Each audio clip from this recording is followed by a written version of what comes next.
The Ballad of Flamebringer, copyright 2001 by J.H. Reese, spoken by J.H. Reese, Part 1. The Ballad of Flamebringer. There once did lay on Budles Bay a dragon of great fame, quite a rake, though not a drake, Flamebringer was her name. In ancient times from colder climes King Ida came ashore. Though they called him a saint, they would surely faint, for what he knew was war. For 100 miles west they tried their best, but could not stop his wagon. The rumors spread amidst the dead, surely this man is a dragon. Called Flamebringer the Bad, and thought mightily mad. Over the years he did mellow. Now called Ida the Good, the prince up to him stood. He gave in with nary a bellow. The queen mum did quake when the servants spake what the prince did. Margaret was too weak about it to speak. The truth had been hid. The queen mum was blunt when the prince she did confront. It was a mistake.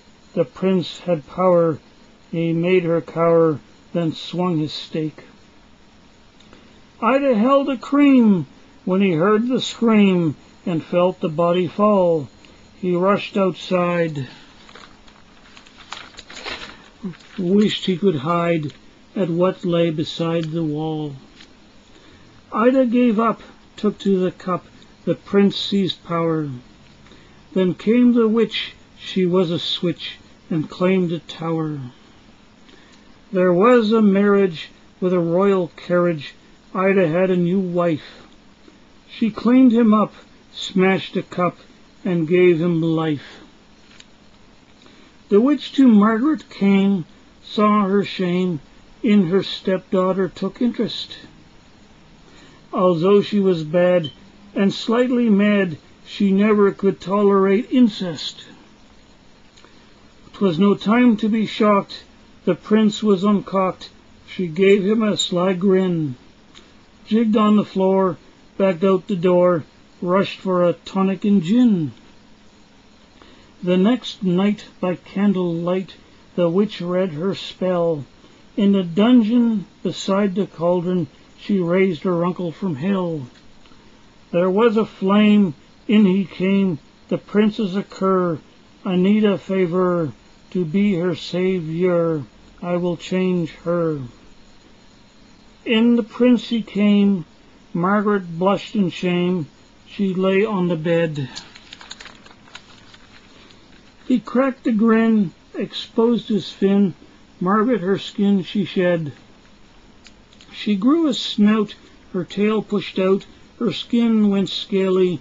She had sharp claws and 4 paws. She was a dragon baby. The prince got out and with a shout summoned his father. I was taking a leak when I heard a shriek. Something is wrong with daughter. Ida kicked down the door, and what he saw on the floor really made him squirm. Though it broke his heart to set her apart, he had to chain the worm. That winter was cold, the prince was bold, tried to seize power. There was a war, prince fled offshore, Ida stayed in his tower. The witch slept, King Ida wept, the worm mostly groaned. Oh, Margaret dear, I wish you were here, King Ida moaned. In the dungeon below came a soft bellow as the worm heard her name. Puzzled was her position. In her condition she felt no shame.